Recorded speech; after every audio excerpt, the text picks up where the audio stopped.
saying that it is the former deputy president who stage managed this attack. Whether or not that's true, the biggest concern is how access can be gained to the police service. We know that politicians have been using goons for a while, that one we know. But now that we've graduated to using police officers and the police officers are available for such kind of work, that is the greatest concern we have right now. Thank you, Fred. And allow me to say that the events of last Sunday were very sad. And it shows that we are,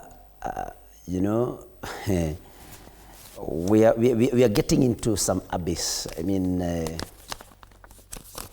I may not have words actually to explain that, because when government decides to send the police officers accompanying goons to go and to get into a church and disrupt a church service, tear gas, a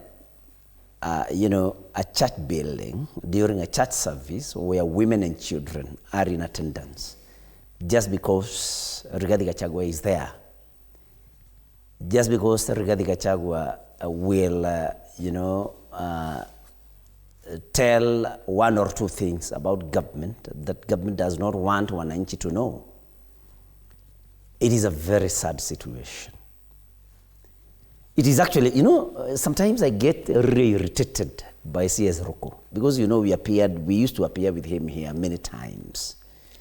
But I think it's the high time, people in authority started, reasoning and saying things because they know that they have reason to say them, not because it's politically convenient for you to say something, and not because you want to please President Ruto.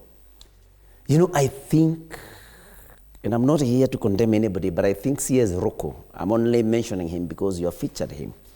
I think he is a disgrace to this society. And anybody else who has said that these attacks are organized by Rigathi Gachagua himself with a view or with an intention of, of getting sympathy from Kenyans.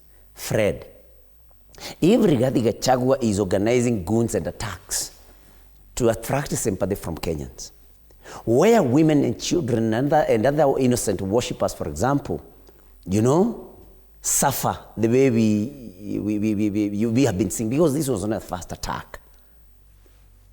If government hates Rigathi Gachagua and those that subscribe to his philosophy and his ideals, like yours truly here, I mean, why is government allowing those goons, in quotes, that Rigathi Gachagua has or is organizing with?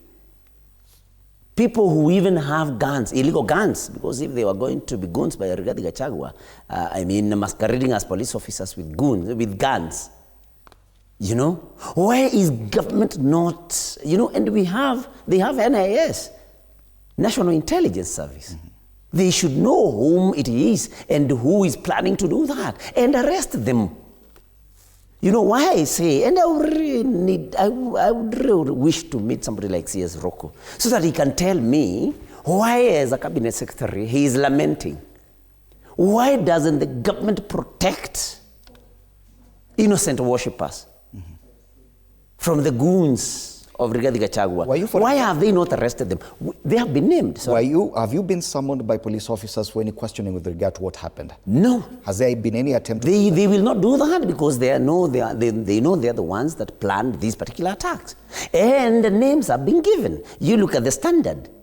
Look at the Standard yesterday. Look at the Standard today. Rigathi Gachagua gave the names of the police officers who have been perpetrating these violent attacks against Rigathi Gachagua. And Fred, there are videos showing a police vehicle, leading a convoy of some other two vehicles, ferrying these goons.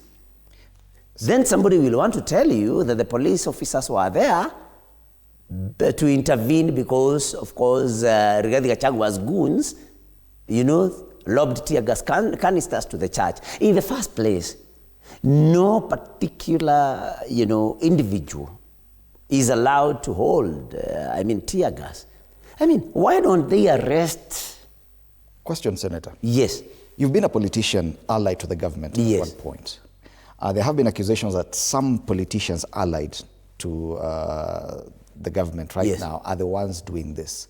Have you, when you are allied to the government, ever had such kind of access to police service that you could get a police unit to accompany you somewhere and cause violence or block your rival or do anything? Because that is the accusation now. Not at all, Fred. And you must also remember that not every other pro-government politician has this kind of access to police. Just a few, maybe, who have been tasked with doing dirty jobs. So it's not every politician allied to government that has this kind of access.